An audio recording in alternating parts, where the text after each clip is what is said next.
Chapter 6. Girlfriends. "All right, Joffrey, truth or dare?" Lizzie prodded. "Truth." Joffrey was very sure of herself. Lizzie produced a wicked smile. "Besides Barrett, who would you most want to kiss?" This brought a giggle from the other girls attending. Along with Sophie, Joffrey, and Lizzie were their other friends, Gwendolyn, Carissa, Hannah, and Camelia. The sleepover was the Queen's idea, as she and the King were holding a dinner party downstairs.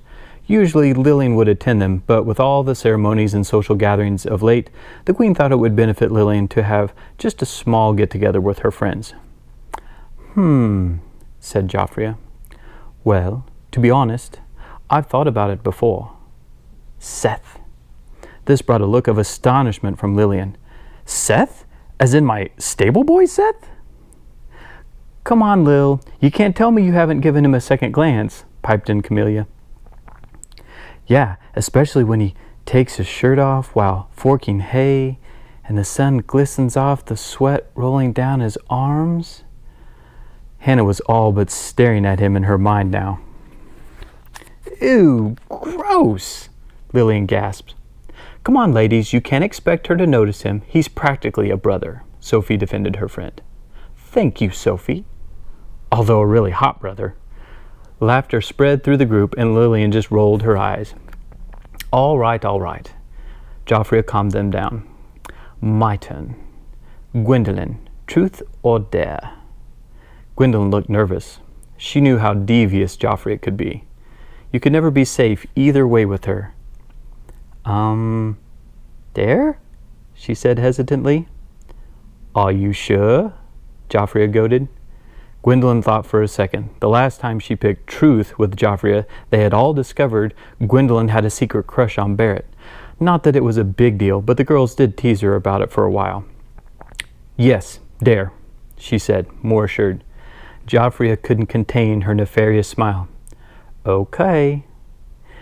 Gwendolyn, I dare you to go up to Sir Laurel and tell him how nice his hair looks." Gwendolyn, like Lizzie, had a crush on Sir Laurel and immediately started to blush and change her mind. Truth, I want truth." "Ah, too late now." Joffrey winked at the rest of the girls. "Come on, Joffrey, he's downstairs with everyone else," Gwendolyn pleaded, looking around at her friends. "Sorry, Gwenny, you know the rules," Carissa reminded her. "Yep, if you back down, you have to wear the clincher on our next outing," said Lizzie. The clincher was something the girls had found at Carissa's attic one time. It was single-handedly the most uncomfortable undergarment known throughout the kingdom. Well, at least for the 8 of them. It itched, you couldn't breathe with it on, and it smelled like old feet. Lizzie had backed out of a Joffrey dare one time, and wearing the clincher almost cost her a lifetime of ridicule from a group of boys in town. "Ugh, fine," Gwendolyn said with a frustrated resolve. She got up and checked herself over once in the vanity, pulling her hair back in a ponytail. The rest of the girls smiled and got ready to follow her so they could all watch the scene from the balcony. The girls waited until Gwendolyn was down the stairs before they rushed to the railing. Some noses rested just over the banister, while others peeked through its columns. Sir Laurel, thankfully for Gwendolyn's sake, wasn't with a large group of guests. She made her way slowly over to him, occasionally looking back up to those peering eyes in the balcony with a pair of pleading ones of her own. But there was no mercy in her friends' faces, only foolish encouragement saying, "Go on, go on."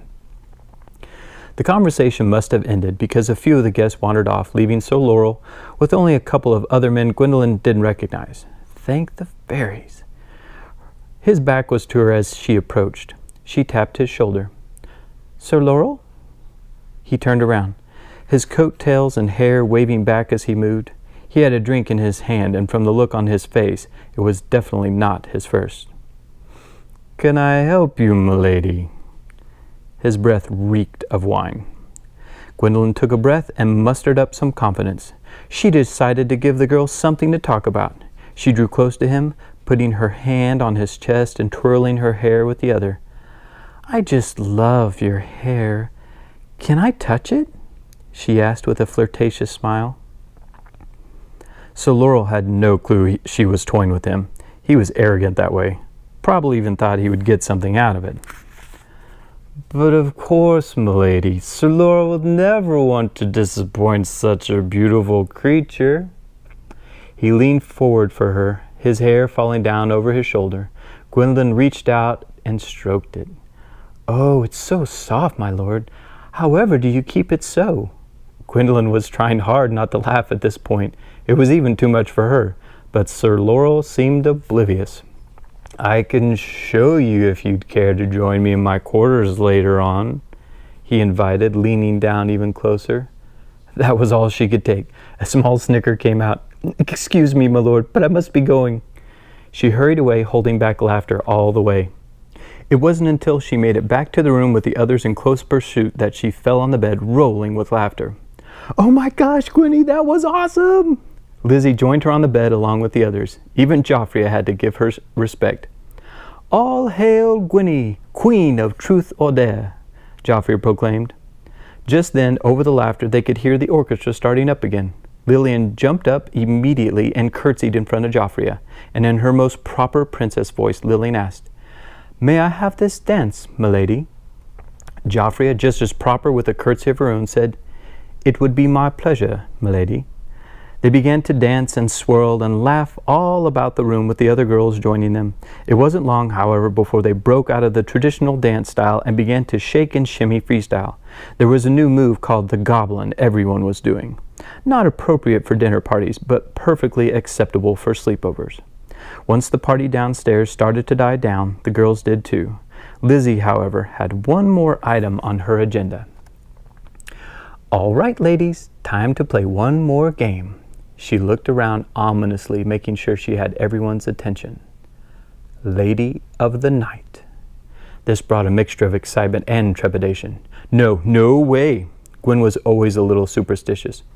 Oh, come on, Gwenny, it's just a game, Joffrey encouraged. Look, we'll all go in together, Hannah reassured her as they all started to get up and make their way to the large mirror in Lillian's washroom. The myth behind the Lady of the Night had come from the former residents of Drod. Apparently, there was a lady who walked around in the moonlight and wore a dark cloak. She snuck into houses of young girls and stole their beautiful essence to keep her vibrant and attractive, leaving the girls withered and old. No one knew her actual age, but the legend had been around for decades. She was eventually killed by a young husband-to-be whose fiancé had been an unfortunate victim on the eve of their wedding. He hunted the Lady of the Night down and ended her life swiftly. However, even though the lady's life had ceased to exist, her malevolent soul had not. To this day, one could summon her in a mirror by reciting a chant and then naming her next victim. Of course, it was just superstition, and no one believed the myth to be true, and even less in the ability to conjure her old spirit. Nevertheless, not many ventured to test the myth's validity, with people still blaming the unfortunate passing of a young girl on the lady. Yet every time Lillian heard that story, she couldn't help but think of her mom's stepmother, who was vain to the point of insanity and had a magic mirror as well. Despite their reluctance, all the girls managed to get in the washroom and shut the door.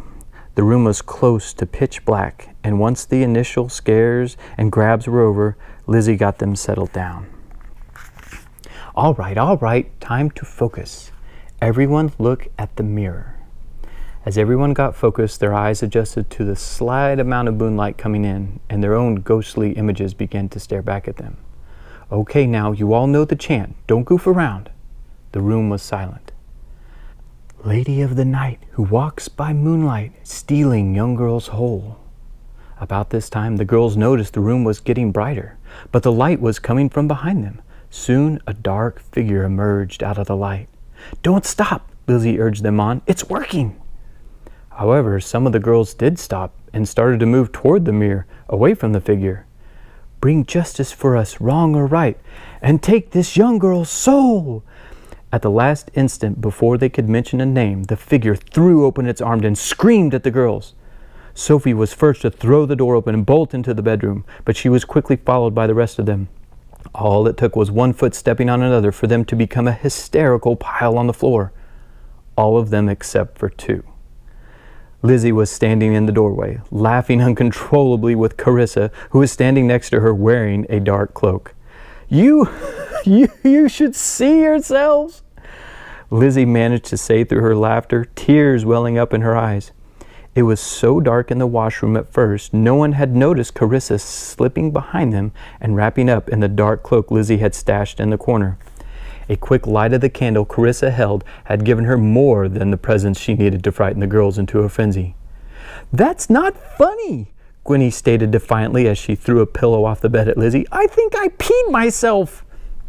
That brought on more bursts of laughter, and pretty soon they were all laughing in a pile on the floor, even Gwen. As Lizzie and Carissa joined the group, everyone was engrossed in recounting their own version of what had happened and who was more scared. Too engrossed to notice the dark, cloaked figure in the mirror, staring in the direction of the bedroom.